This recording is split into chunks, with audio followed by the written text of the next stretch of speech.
এখানে এরে চাপা মাটি দিয়েছিল আর আমারে খুন কইরা এই ঘরের ভিতরে ফাঁসি দিয়ে লটকাইয়া রাখছিল। আমি কেমনে কইছি? তুই কেমনে জানোস হুজুর? আমি জানি না। তুই আত্মা? আমি একটা আত্মা। তুই আত্মা? হ্যাঁ। তোর নামে লেখমু জাহান্নামের 7টা খাত্তা। হুম। তোর এখন পিড়ে বানামু আলুর ভর্তা। গেলে আমি তো আর কোনো ক্ষতি করি নাই। তাহলে তুই আর ঘরে কোনো আয়া বয়ে থাকস কে? হ্যাঁ, ওই এই ঘরে কোনোদিন বাতি দাঁড়াতে পারবো না। ওই ওয়াদা করছে সন্ধ্যা হলে কেন? বাতি দে। বাতি দিব না কেন? আমি যে অন্ধকারে থাকতে চাই। তুই অন্ধকারে থাকলে তুই অন্য জায়গায় যা, তুই এই ঘরে থাকস কে? এই ঘরে একটা কুকুর আটকে রয়েছে। কুকুর রূপে একটা শয়তান দেওয়ালে আটকে রয়েছে। হুম। ওরে দিয়ে আমারে মাইরা এখানে ভূতের আত্মা তৈরি করছে আমারে। আমি ভূতের কি আত্মা? দোষ করছিলাম? হ্যাঁ, অনেক কান্নাকাটি করতেছে। মানে এই আত্মাটা কেন মারছে, ওরে মারছে কেন? ঠিক আছে, হ্যাঁ, ওরে মারছে কেন? এই যে মারাটা ওর একটা কষ্ট হয়েছে না, এই জন্য কান্নাকাটি করতেছে যে আমারে মারছে কেন। এটা একটা আত্মা। দেখেন, একটা রুগীর সাথে কিন্তু এগুলো কোনো কবিরাজরা বাইর করতে পারে না, বুঝছেন?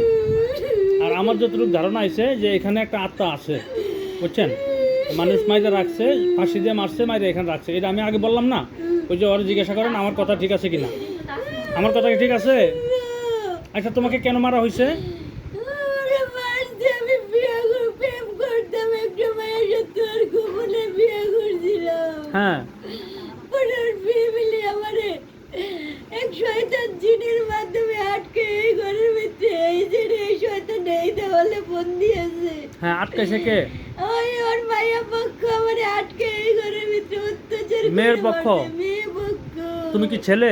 আমি একজন ছেলে। তুমি ছেলে, তোমাকে এখানে মারছে যে ফাঁসি দিয়ে মারছে? ফাঁসি দিয়ে মারছে। ওরে 3-4 জনে গলার মধ্যে রশি পেঁচাইয়া। তাই? ও, তুমি প্রেম করছো, এটা তোমার অপরাধ ছিল? ও, আর এই ঘরে আমরা থাকতাম। তো এখানে যে বাচ্চাটা মারা গেছে, বাচ্চাটা কি জীবিত আছে না কেউ মারছে? এই ঘরে যে বাচ্চা জন্ম নিয়েছিল, ওই বাচ্চা ওর সাথে সাথে আমারে দেখে ভয় পাইয়া বাচ্চাটা মারা যায়। তাই? আর বাচ্চাটার এই কালি ভিড়ায় চাপা মাটি দিছে। এখানে কোনায়? এই গুনে চাপা মাটি দিছে। আর আর মা, এখন সে বাচ্চাটার আত্মাটা কোথায়? বাচ্চার আত্মা ওইখানে ঘুরে। ওই আত্মাটা কি চায়? আত্মাটা মার আদর খুঁজে খালি। মারাদের খোঁজে?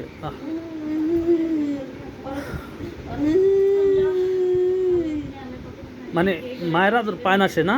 না, এই জন্য মায়ের আদর খুঁজতেছে, মায়ের হ্যাঁ? আদর খুঁজে। আর তুমি কেন কাঁদছো? আমার কি লিগে এটার ভিতরে বন্দি করে রাখছে মাইরা। তো তুমি এখান থেকে যাইতে পারো না? আমার এই ঘরে বন্দি করে রাখছে। আমি একদিন বাড়ি ছিলাম, ও আমার আটকে রাখছে।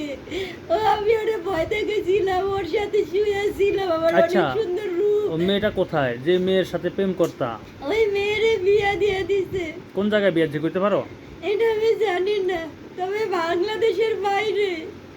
মেয়েটা এখন বাংলাদেশের বাইরে আছে? বাইরে আছে। মেয়েটা কি জিন না মানুষ? ও একজন মানুষ। মানুষ?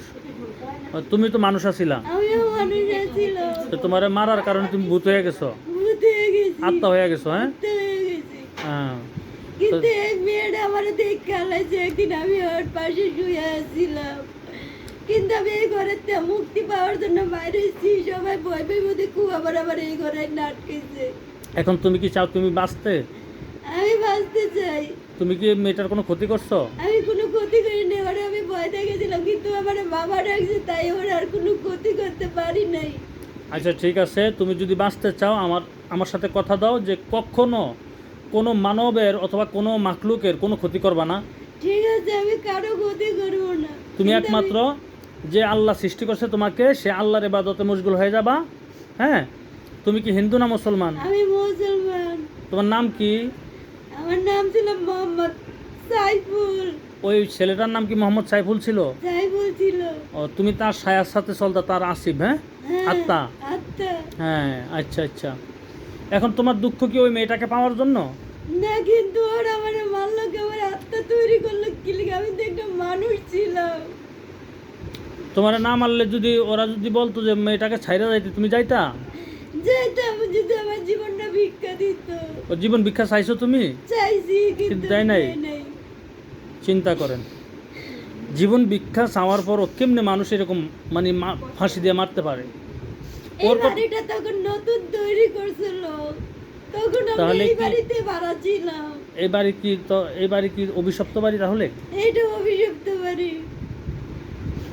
এই বাড়িতে আমার মারছে, এই বাড়িটা তখন নতুন হয়েছিল। আচ্ছা, হ্যাঁ, গড়ে ফাঁসি দেয় নাই, অর্থাৎ এখানে যারে মারা হয়েছে তার গলায় ফাঁস লাগায় মারা হয়েছে। হ্যাঁ,